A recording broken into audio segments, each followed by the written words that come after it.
Hello, I think we're ready. Welcome to My Life in Recruitment. I'm Angela Cripps, the MD of the Recruiting Gym. We're going to get straight into it because we've got lots to cover here and we've got some wonderful guests on the stage. So I'm going to get them to do a little introduction first and then I'll explain a little bit more about My Life in Recruitment. So let's come to Kelly first of all. Kelly, if you'd like to introduce yourself. Hi, I'm Kelly. I work for education specialist agency Aspire People. We cover 7 locations across the UK and I'm a national sales director. So you might have noticed that title is different to what was up here because Kelly got promoted yesterday. So can we just have a round of applause, please? Thank you. Fantastic. Steve. Hi there, I'm Steve. I've been in recruitment 20 years, probably best known for writing Top Biller, The Life of a Recruiter. Run a construction recruitment agency based in the Midlands. So an author of 3 books, everyone. Go find them. Lysha. Hi everybody, I'm Lysha Holmes and I've been in recruitment 26 long years. I run a recruitment to recruitment business called Qui Recruitment and we focus on the UK market. I'm also the host of the Recruiters Recruitment podcast and I'm the co-founder of Women in Recruitment Leadership. So if you don't read books, you've got a podcast you can listen to. Okay, Chris. Morning, everyone. Chris Rowlands from the Executive Network Group. This is my 20th year with the Executive Network Group this month. So some of you may have heard of that name. We've got 4 trading brands specialising in HR, health and safety and sustainability.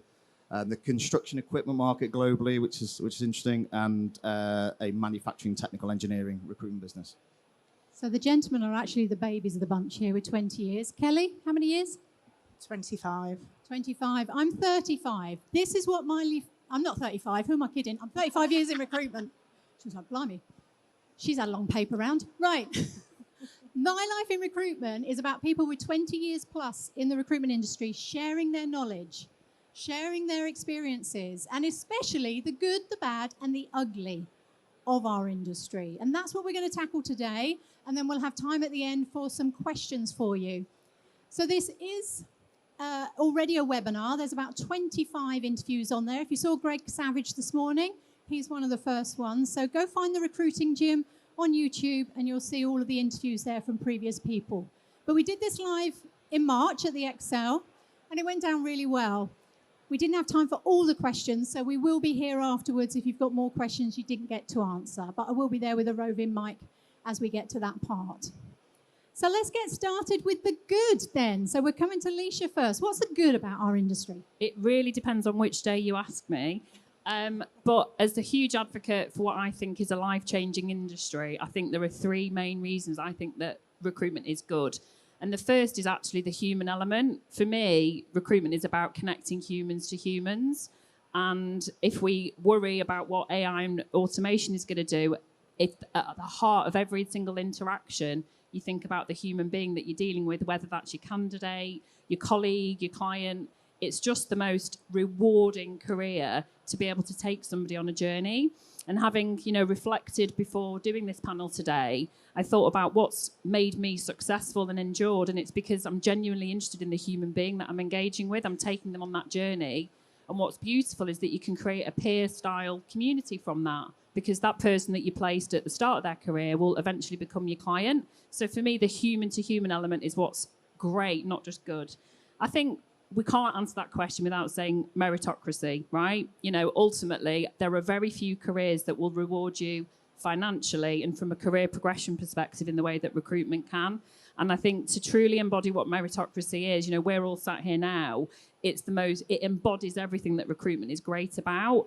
On the flip side of that, those that just come into recruitment purely for the money tend to be the ones that don't stay, because when the going gets tough, it can't just be about the money. It has to be about the second element of meritocracy, which is your career path. It's about making sure you've got another focus other than just money. And it sounds a bit cheesy, and I think you can say this now, but when I first started, it was never about the money. It was genuinely about helping people and knowing that by doing that, I would get a financial reward. And I think if we bring more people in that have that enduring focus, then that's what true meritocracy then cascades for more people that come into the industry. And I think the other reason it's a great industry is that you become a business expert. I think there are very few sales jobs or jobs that are similar where you actually become so immersed in your industry. I think that people will see you as an expert. You can then become a consultant. You can then add real value to a community, and you're not just transactional. And I think, again, there are very few careers that allow you to do that. And I just think for me, it's the innovation that recruitment allows you to have and express. You can be truly creative. You can just turn up and do a job and probably do okay. But I think if you're somebody that's got loads of ideas and you can really contribute and make things better, you're contributing to an industry that, I don't know if you're all at Greg Savage's talk, but it's worth, in this country alone, it's worth £80 billion a year. It's just insane. So I think there's so many good elements to it. And I think it's really important that we promote that with each other, with the language that we use. And yes, I know we're going to come on to the bad and the ugly, but at the heart of every single thing we do, those are the key elements for me that make it a great industry. And the one that I'm proud to be part of. The fact that we're all still here all these years later. Let's just get a bit of a read on the room. Here's the audience participation bit. Who here is a year and less, just joined the industry? Okay, so not that many. Welcome, welcome. You're here. What about 2 to 5 years? Great, stick with it. Gets even better. 6 to 10? Fabulous. 10 plus. Love it. And keep your hands up if you're 20 plus, because I'm looking for new people for the guest slots. There's a lot here. Brilliant.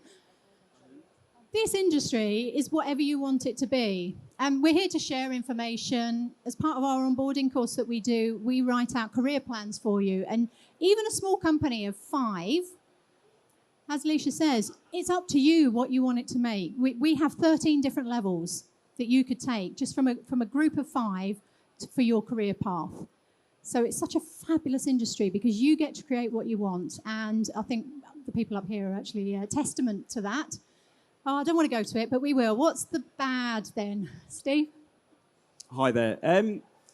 I think so that the bad for me, if I share some of my journey, some of you will know this. So I came into recruitment about 20 years ago, and my first experience was an interview where I was told I'd never make it as a recruiter. I wasn't salesy enough, wasn't confident enough, didn't have the right character traits, and I would never be successful based on my personality and how I came across at interview. Obviously, at that point, it was difficult to take. I wasn't used to rejection. And I think without that, I probably wouldn't have gone on to do the things that I've achieved.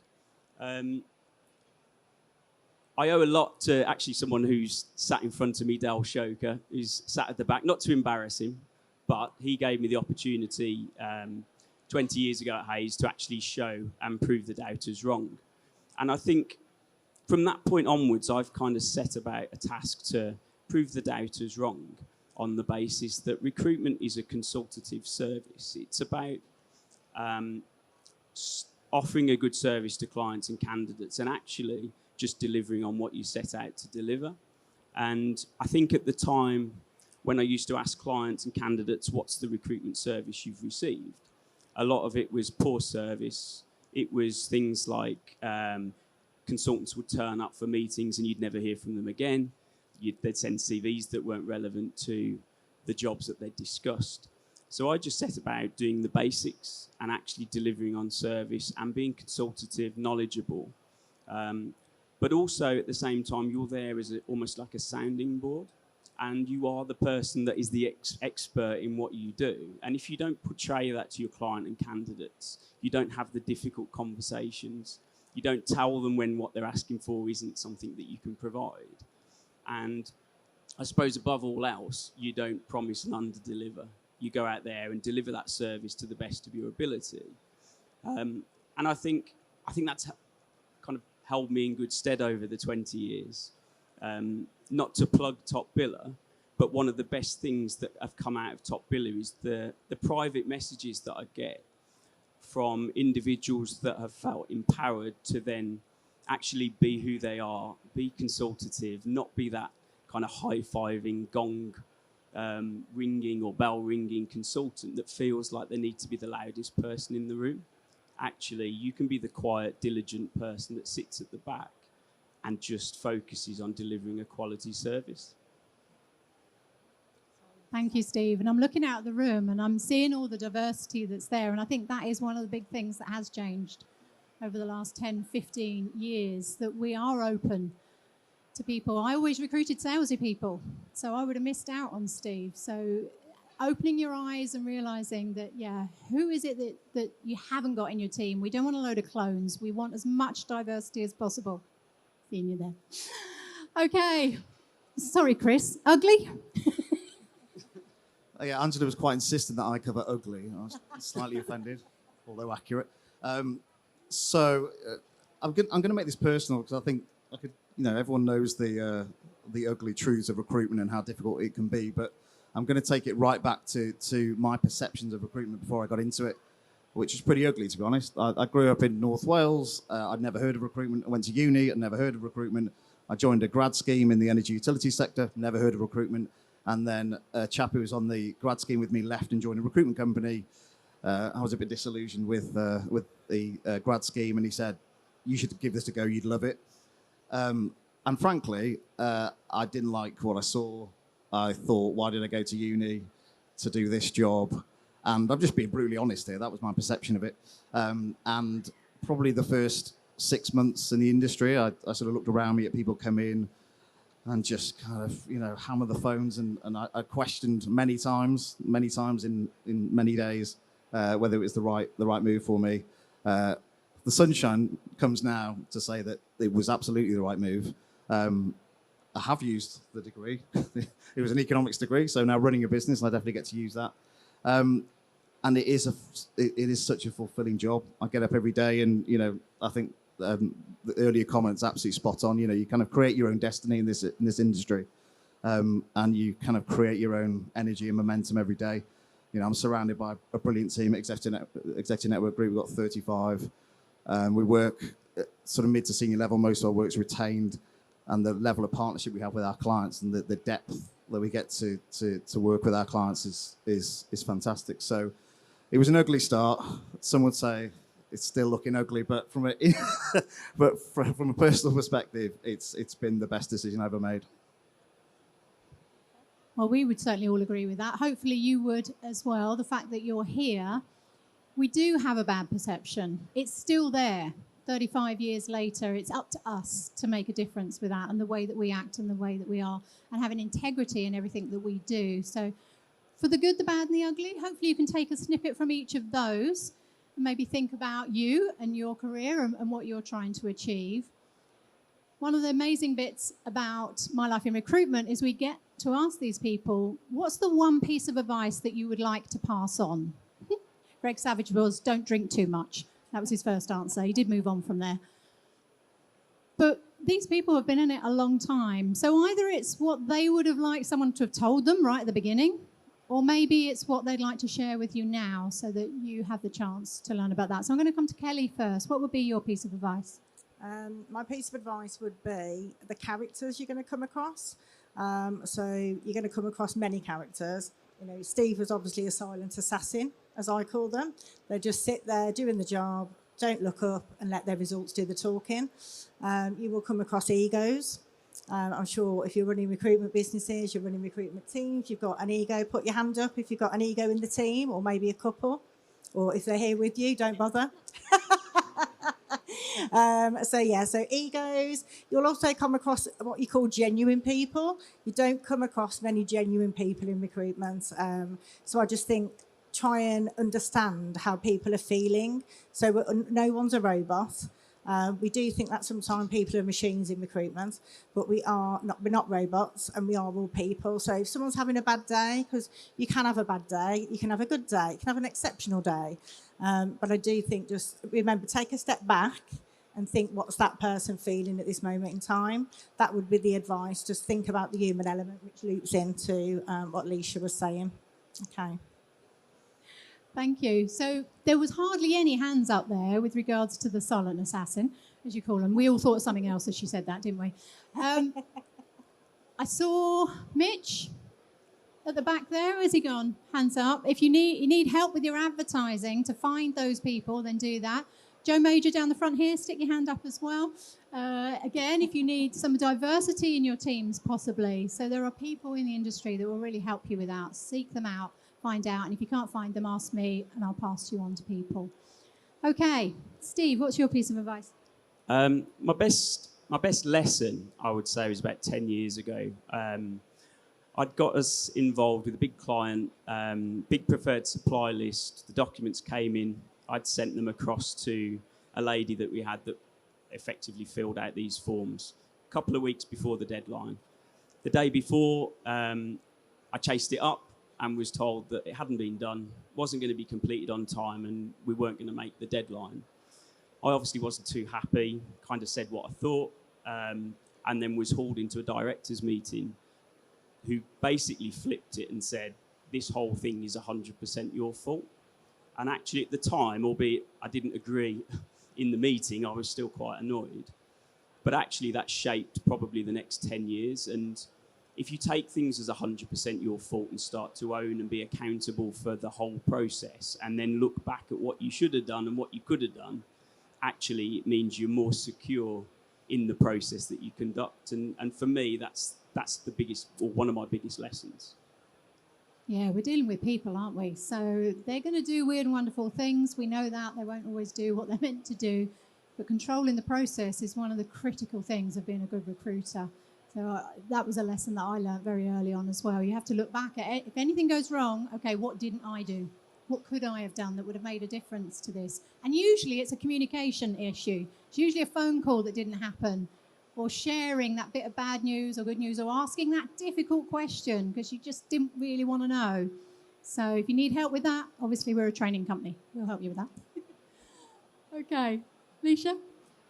Mine is actually a general piece of life advice, which is learn to say no more.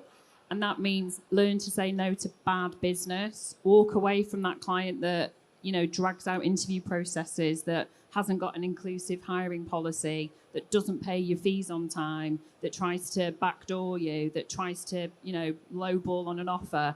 Walk away from bad employers, walk away from bad colleagues, walk away from bad relationships. But I think if I could go back to Lysha of 1998, I would absolutely scream at her and just say no more, because actually you are so unproductive, wasting time on people that treat you like that. So definitely life lesson there.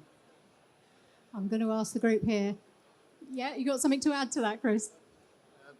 So in terms of advice, can I have two? I'll make them punchy. Okay. The first one is just be yourself. Oh my God, I think back to some of the calls I made early on, and some of the calls some of our more junior consultants make, and they're so concerned with how they're going to be perceived that they're not actually listening to the answers that they're getting. They are just trying to articulate things in a way that makes them sound intelligent and credible and smart.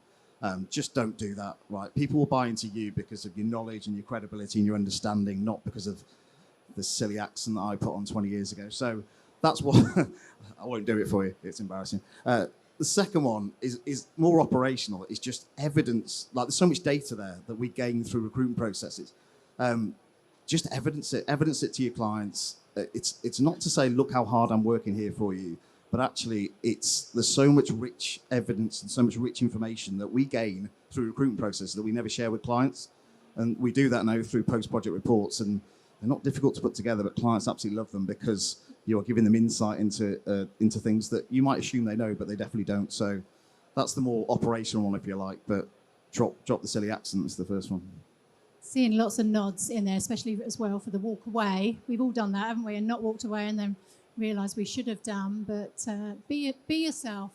We want diversity. We want as many different personalities in our industry as possible. It's going to make it a stronger industry. Okay. Oh, you guys are perfect timing. Look at that. 10 minutes for Q&A. So I'm going to wander around. If you want to put your hand up, I'll bring the mic to you. What questions would you like to ask? We've got a second mic at the back. That helps. So put your hand up if you have a question for any of these people on the stage here as to what do you want to know about our industry, or what question is you're struggling with at the moment, or challenges that you think someone with 20 plus years experience would be able to help you with.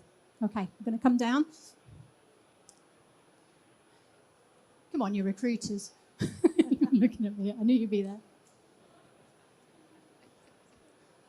I just wanted to ask, with the move, particularly in retained executive search, from going from the 360 model to the 240 to the 120, what are you finding is working for you? I'll take this one. So we, probably about 10 years ago, realised we were losing very good recruiters who didn't like selling. And actually, I've always believed that, yes, recruitment's a sales job, but actually there's fundamental skills required at each stage of the process. And some of your best salespeople aren't great recruiters in terms of process management, and some of your best recruiters aren't good salespeople. So we've just tried to play people to their strengths. So we've got good 360s in our business, but we've also got dedicated business developers and dedicated delivery consultants. It just makes for a happier workforce. You know, the people are doing the bit that they enjoy doing. They do more of it, so they get better at it, and the level of service you give to your clients is so much stronger. And then to lean into your question about retained, well, that's then justified, isn't it? You know, you're dedicating at least 2-3 people to every role, and that level of detail, I come back to what I said earlier, the level of detail and process management that goes into that demands a retained service. So it's been a game changer for us. Our attrition rate has kind of, you know, fallen dramatically because we're not asking people to do. Look, think about 360 recruiters aren't good at sales, right? They're not good at sales. So what do they end up doing most of their time? Selling, because they're not good at it, and they end up hating their job. So we made that change. And they call me. Yeah, and then they call a rectorate. So yeah, that's how we did it. There's other ways, but that's how we did it. Play to their strengths and then develop them from there. Thank you for that. There was a lady that took the mic in the middle there. Yes. Hello there. I'm sorry to bring this up already, but what's your best piece of advice on AI in your daily life now? I'm old school. I use very little AI. I like to control things. So I automate small amounts of email marketing and various, but to me, I like it to be me. So anything you see out on socials or adverts, they're written by me. I don't know, maybe that's just me. I don't like change. Structure for me, I'm just going to jump in because I found it really helpful to put all my ideas and then say, right, structure this into a 10-point plan for me, and within a couple of seconds. So it's my ideas, my information, but then it's helping me organise it, and that's just been a game changer for me. I was going to chip in on that. So both questions. So our business, we actually have a lot of 180 roles. So we have partnerships. So someone that bills a certain level, they have what we call a candidate recruiter that works with them, and they both work on their part of the 360 role. And we have 23 candidate recruiters in our business and 61 sales heads. And last year we grew by 30-40%, and I do believe that had a big impact in terms of salespeople aren't good at admin. Anyone who's a salesperson, generally, if you're good at admin, you're probably not great at sales. Mean that in the nicest possible way, folks. However, in the answer to your AI question, I echo what Steve says, and it is about the human element. We've got lots of master vendors trying to come into the industry, offering Uber for supply, and it just doesn't work. A lot of the schools tie into it because of the kickback, the percentage, the money back. However, the human element has gone. And 9 times out of 10, they go back to basics, which is a person dealing with a person. Have I got time to answer both those questions just quickly? Because I think as a rectorate, you've got quite an agnostic view of what the best companies are doing. I think to answer your question, I think it is this layered approach. I think for me, if you try and push somebody to do something they don't want to do, but they're actually blooming brilliant at headhunting, or they're blooming brilliant at finding new business opportunities, then let them go into that flow. And some of the best, most profitable companies and the ones with the least attrition are the ones that create those environments, which clearly you two have. And on the AI, I mean, listen, if you're old school, then that makes me practically a dinosaur. But I think you use it the way you would any automation. You embrace it in your job day to day, where it can take away the bits, like Angela said, that are time consuming, but never, ever to replace the human touch points that we all crave and need. That, you know, the intuition, somebody that's compassionate, somebody that's listening, and somebody that has the expert knowledge. And I think, you know, we all use it day to day now. You know, we don't think twice about asking our phones to, you know, call somebody. So I don't think we should be fearful of it, but I think we should be thinking how it can make us more efficient and leave us more time to go and see a client for a coffee, to go and meet a candidate, to sit on a panel at an expo for the day. So I think it's not going anywhere, but I think we need to not worry about it. Listen, I've just come down on a train where there was no signal. We're not being replaced anytime soon. Yeah, thank you. On AI, sorry, do you not see it as a threat to the industry? I hear you. Sorry, do you not see AI as a threat to the industry? Can I say this one? I'm slightly different in that we definitely embrace AI in our business, not to replace the human element, but to free up more time for the human element, if you like. And my only bit of advice on AI is look, AI is such a broad term. It's be clear on what outcomes you want. What do you want it to do for you? And the second thing is integration. I mean, you can have loads of tools. If they don't talk to one another and your tech stack isn't integrated, it just becomes more painful than it needs to be. So that would be my 2 bits of advice. I mean, in terms of a threat to the industry, I'd just echo what was said earlier. The bits it can do, I mean, you can argue every industry could be affected, right? Legal industry, HR industry. We're doing an event next week on AI in the HR sector. And I just think it's coming, it's there, and it's about, integrating the tools. If you think about things like parsing CVs and, pre-coded CRM systems, those things have been around for ages. We use them and we integrate them. That's AI. So it's about how we integrate it. I don't think you can replace the human elements of recruitment. It can only enhance them, in my opinion. Anyone that's old enough to remember when job boards started, honestly, we thought we were out of a job. LinkedIn, we thought we were out of a LinkedIn, job. the same thing. So it's about, you've just got to think ahead and you've got to be innovative and don't be fearful of it. But at the same time, remember what these two have said, it is that human interaction. That's where you truly embody being a consultant. Got time for one more question. Anyone wants to stick their hand up?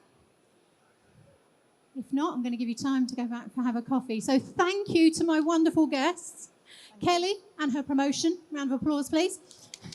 Thank you for listening. Steve, go find his 3 books. Round of applause, please. Lysha and her podcast, as well as a Rec to Rec. Hello. And Chris for taking the ugly. Thank you so much. You're welcome. I've been Angela Cripps, MD of the Recruiting Gym. We're a training and coaching company with 12 trainers around the world. So feel free to come up and ask us any questions if you didn't want to put your hand up. Thank you, everyone.